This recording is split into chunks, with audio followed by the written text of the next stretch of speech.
cigar-shaped ships were over a mile in length. One of them landed on the airport landing strip area. When it touched the ground, it created an earthquake like about a 3.5 to 4. It terrified everybody in the area. The back of this craft opened up, and several hundred young men with huge, heavy weapons came out of two sides of the ship and formed a protection line around the ship. And the people at that Air Force base, the commander, had a meeting with the individuals that were aboard this ship. And this particular race that landed those ships and that are seen in these huge cigar-shaped ships, they are a black race. They look like African Americans. They were about 6'4", 6'5". These tight-fitting black leather outfits on, and the weapons that they came out of the ships with, they were huge weapons. And if you've ever seen a race of people that were conquerors, that had never been conquered, they've got this look about them of arrogance. That's exactly what these extraterrestrials had, and they informed these people at this American Air Force base that not only were they from a militaristic society, but they had controlled a large portion of the galaxy that we live in. And this was the statement that Ronald Reagan was making to the United Nations when he said that if all the countries on the planet realized that there was a threat from outer space and from an alien civilization, we would all come together, but he was not allowed to make this statement. What I tell you is true, and the gentleman that you had on before, tell him to look up this. Often forget how much unites. Alright, Shalom Akim. Alright, commençons en donnant tout honneur, toute gloire à Yahweh, Bahashem, Yahweh Shai, Bahashem, Ra Kudash. Double honneur et respect aux apôtres de Great Millstone, ceux qui guident bien les élus de la nation d'Israël. Et shalom aux élus. Ce qu'on voit dans cet extrait, donc, un homme qui décrit l'expérience qu'il a eue en voyant des soi-disant Afro-Américains sortir d'un vaisseau. Ok, right. Et, ce vaisseau serait nul autre qu'un ovni, ok, aussi appelé UFO ou bien UAP, ok, un véhicule d'un ange, ok. Et ces êtres, ok, sont des anges, ok. Alright. Et les anges sont des êtres avec de la mélanine, ok. Ils ont la peau foncée, ok. Pourquoi? Parce que ce sont les fils de Dieu, ok. Ce sont aussi les fils de Dieu, ok. Tout comme les Israélites, ok. Nous avons la peau foncée, ok. Différentes variations de brun, ok.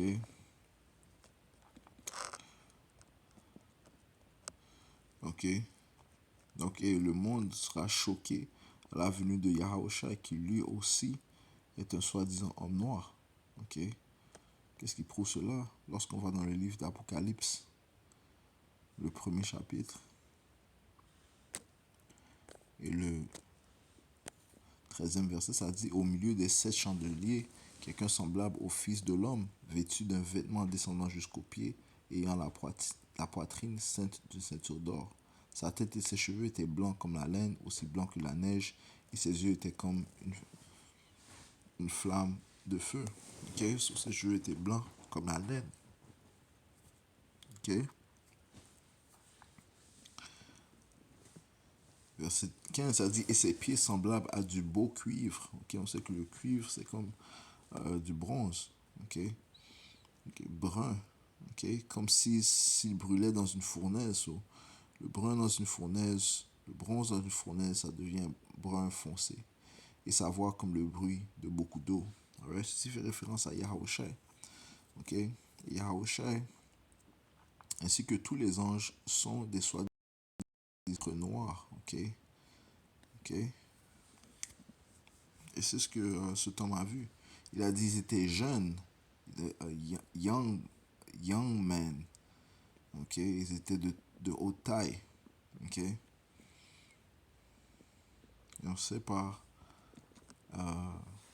les Écritures que les anges du Seigneur ont une apparition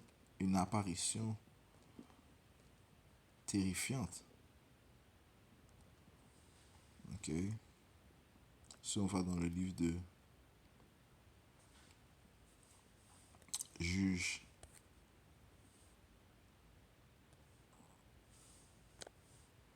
chapitre 13 et verset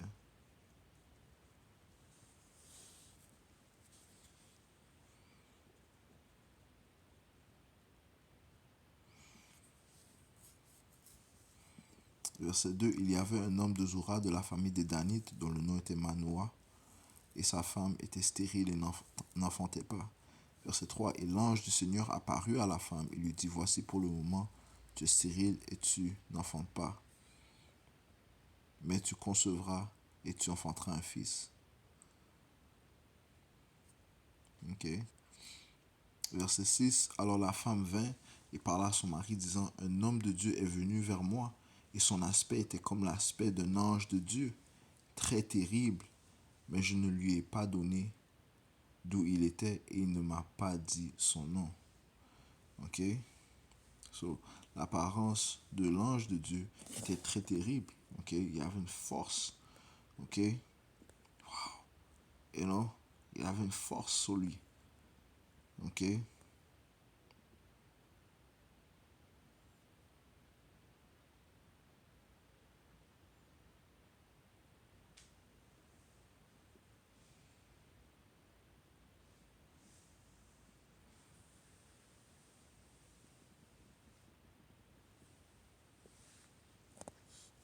Ok? So, c'est là que Esau, Edom, ok, lui, qu'est-ce qu'il a fait? Eh bien, il est venu avec une fausse dépiction des anges. Ok? Une autre dépiction est dans le livre de Ézéchiel, le premier chapitre, et le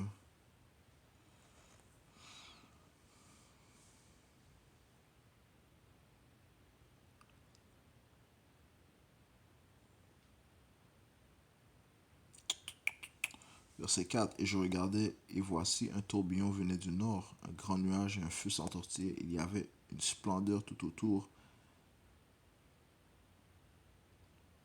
et de son milieu comme la couleur d'ambre sortant du milieu du feu.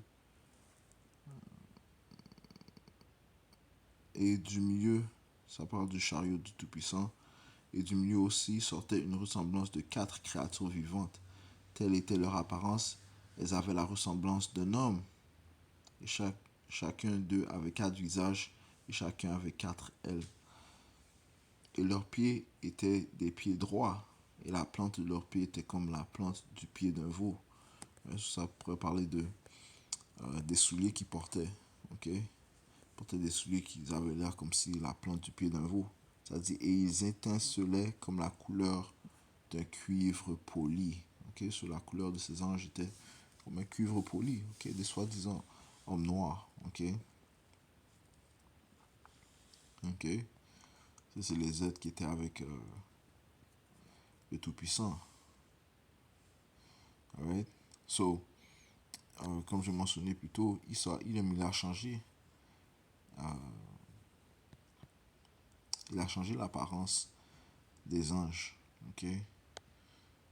Comme ça dit dans le livre de Job, chapitre 9, verset 24, ça dit, la terre est livrée aux mains du malfaisant. Ok? Il a le pouvoir présentement, il est le malfaisant. Ça dit, il couvre la face de ses juges. Sinon, où et qui est-il? Qui sont les juges? Eh bien, les juges commencent avec le Tout-Puissant. Ok? Par la suite, il y a Yahusha et aussi les Israélites. Ainsi, les anges aussi. Ok? Qui aussi sont des pouvoirs. Ok? Ce sont des messagers, des fils de Dieu aussi. Ok? Qu'est-ce qui prouve qu'il a changé? Eh bien, j'écris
Ça dit ici dans le livre d'Apocalypse, chapitre 13, et verset 6, ça dit ici, et il ouvrit sa bouche en blasphémant contre Dieu. Ça parle de la bête qui constitue des nations édomites qui font partie de l'Union européenne et de l'OTAN.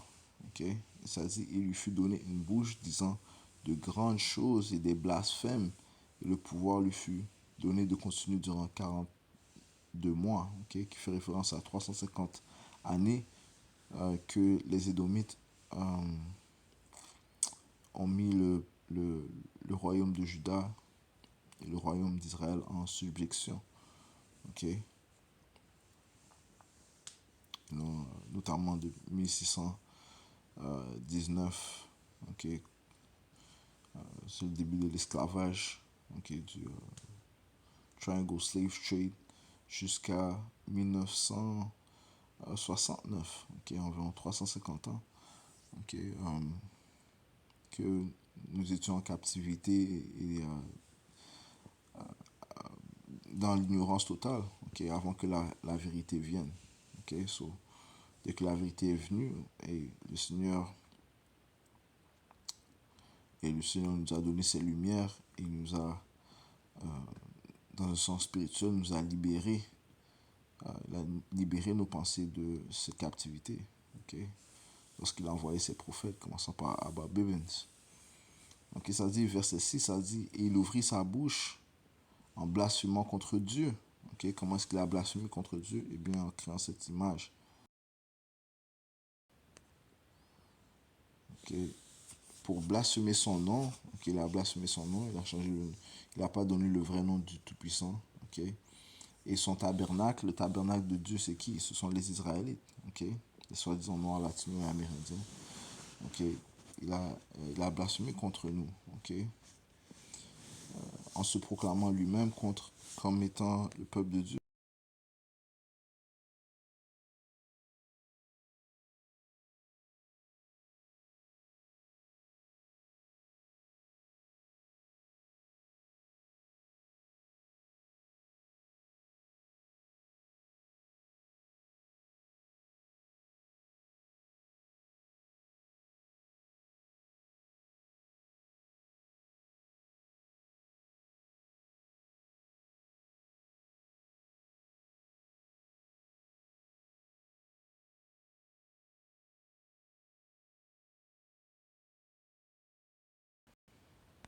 Ouais, se sont blasphémés contre le tabernacle du Tout-Puissant.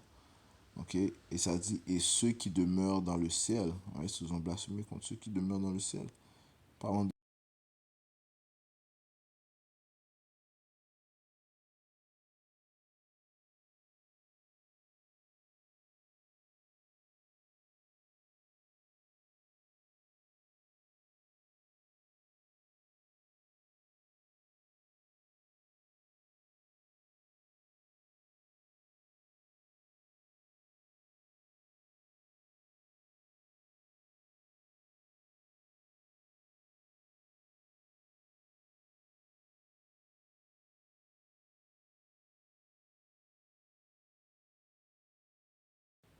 Je relis Apocalypse 13 et 6. Ça dit, il ouvrit sa bouche en blasphémant contre Dieu pour blasphémer son nom et son tabernacle et ceux qui demeurent dans le ciel.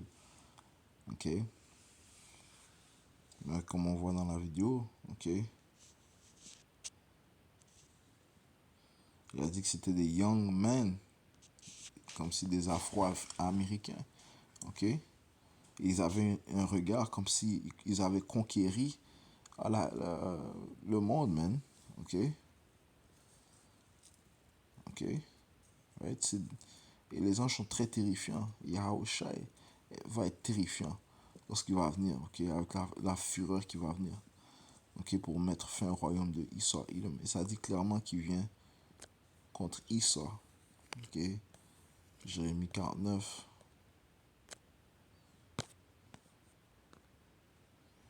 et verset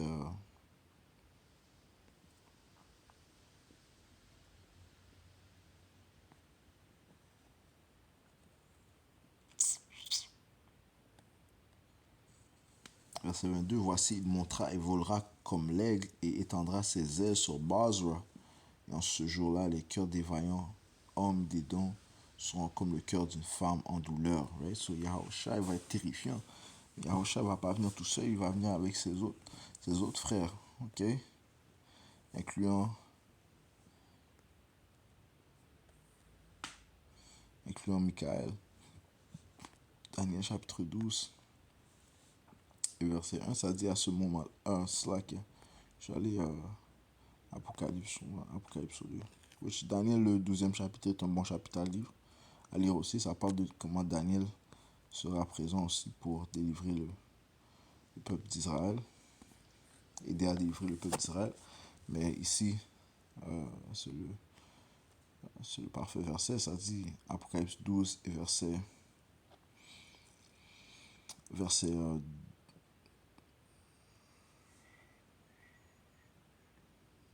7, et il y eut guerre dans le ciel.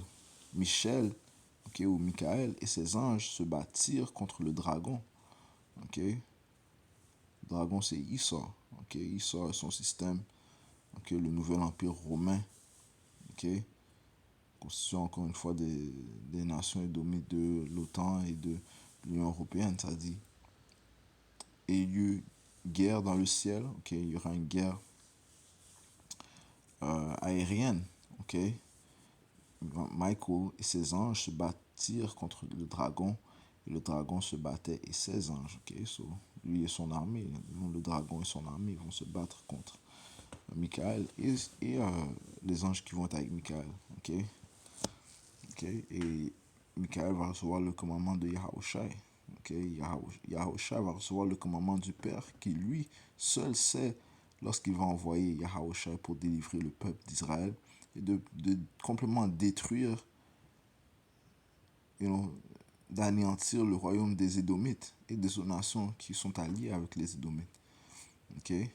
Encore une fois, ce sera une invasion de soi-disant hommes noirs, man. Ne t'attends pas à ce que ce soit des êtres qui ont la lèpre qui vont venir, non. Comme le gars a dit, c'est des êtres qui ont l'air comme des Afro-Américains. Puis ils ont un regard arrogant, man, comme s'ils ont jamais perdu.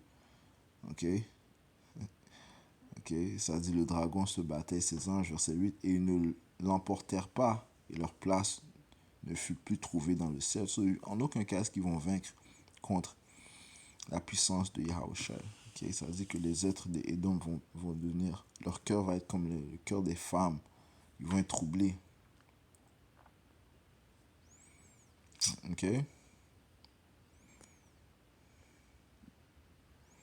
Apocalypse. Et Yahushua va venir conquérir, man. Apocalypse chapitre 6 et verset 2, ça dit, je vis, et voici un cheval blanc, et celui qui était assis au-dessus avait un arc, et une couronne lui fut donnée, et il partit conquérant et pour conquérir, man. Ce être, ceux qui étaient dessus ce chariot, ça fait référence à Yahushua. Il partit conquérant et pour conquérir.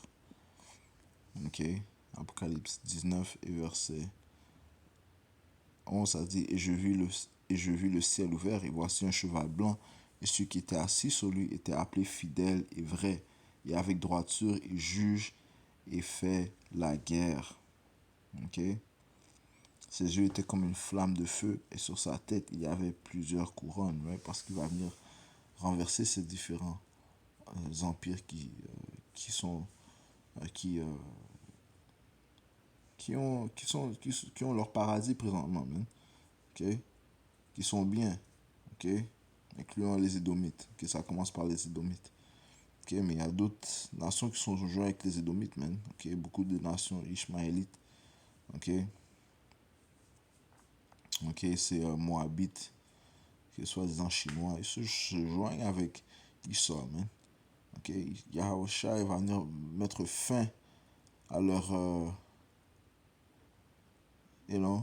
à leur temps de règne, man.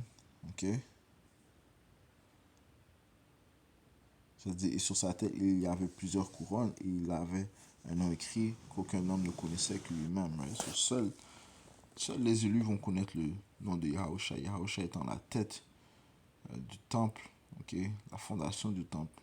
Bien sûr, ceux qui sont partie de son temple, ok, de l'église, ils connaissent son nom. Ok, ils font partie de Yahawashi. Ils vivent pour Yahawashi. Ils vivent par Yahawashi. Verset 13, il était vêtu d'une vesture trempée dans le sang et son nom s'appelle la parole de Dieu, Yahweh. Ok? Et les armées qui étaient dans le ciel le suivaient sur des chevaux blancs. Ok? Les armées, c'est qui? Les autres anges, man. Vêtus de fin lin blanc et net. Ok? Allons dans le livre de Jude.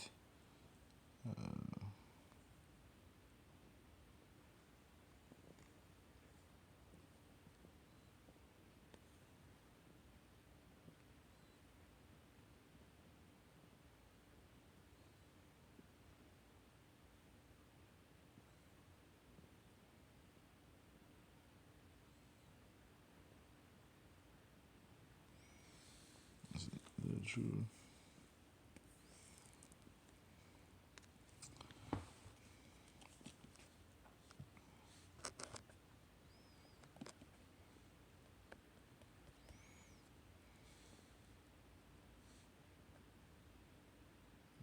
Titus.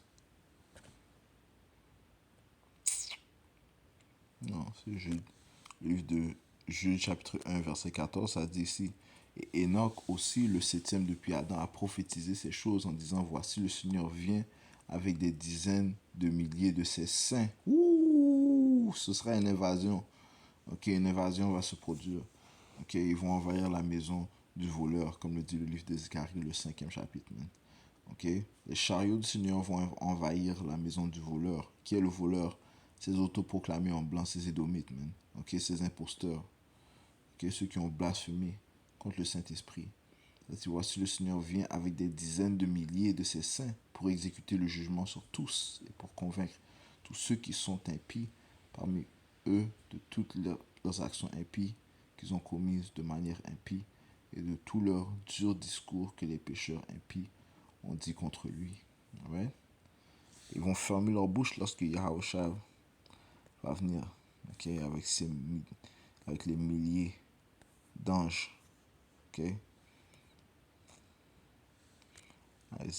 Isaiah, chapitre 52 et verset 15, ça dit, ainsi il aspergera beaucoup de nations, les rois fermeront la bouche devant lui. Ok? Les rois fermeront la bouche devant lui, car ils verront ce qui ne leur avait pas été raconté et considéreront ce qu'ils n'avaient pas entendu. Right? So maintenant, ils peuvent prétendre comme s'ils n'entendent pas la parole de Yahweh Shemiyosha et ne considèrent pas ce que le Seigneur, ce que les prophètes du Seigneur disent. Eh bien, à sa venue, ils vont considérer, man. Ok? À sa venue, ils vont s'agenouiller, man. Ok? À sa venue, ils vont crier. Ok? À sa venue, ils vont demander pardon, man. Ok? Non? Le Seigneur a dit,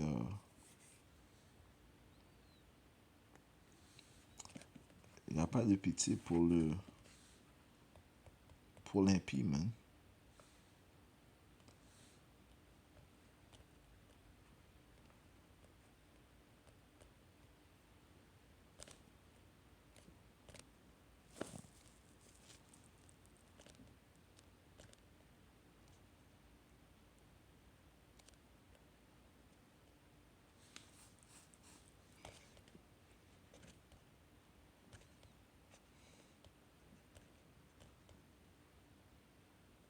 Il a dit qu'il n'y a pas de paix pour l'impie. There is no peace, said the Lord, unto the wicked. Il n'y a pas de paix pour l'impie.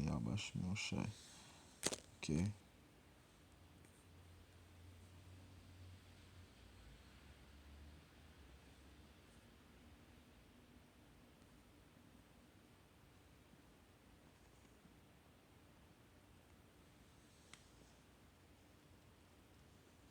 Ouais. Non, il y a une autre vidéo que je vais jouer. Il y a une autre personne qui a eu un rêve. Il a vu que les soi-disant anges étaient soi-disant. Because I had a series of 2 dreams and it was like it wasn't gold, but it was golden, and it kind of had like these sparkles in it where it kind of looked like it dissipated thicker and as it got to the thicker of it.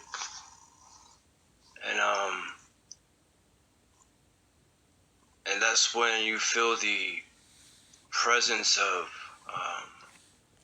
no time. It's like you just know that there's no any time there. And so when I raised my eyes, because in the dream I was looking at the ground and even wanted a closer look at it, but then when I raised my eyes, I saw a gate. I said, so I said, I must be in heaven. The peace and where I stood, but I saw a gate, and on the other side of the gate, it was like a whole bunch of black people looking at me, and I had this feel of like they're looking at me like he think he's about to walk up in here or something. But these people had ancient type of look, like they were taller, about to walk up in here or something. But these people had ancient type of look, like they were taller, different kind of shapes, but they were all black. I didn't see anything else. Alright. So, ça c'est un rêve que le Seigneur a mis dans ses pensées, man. Ok.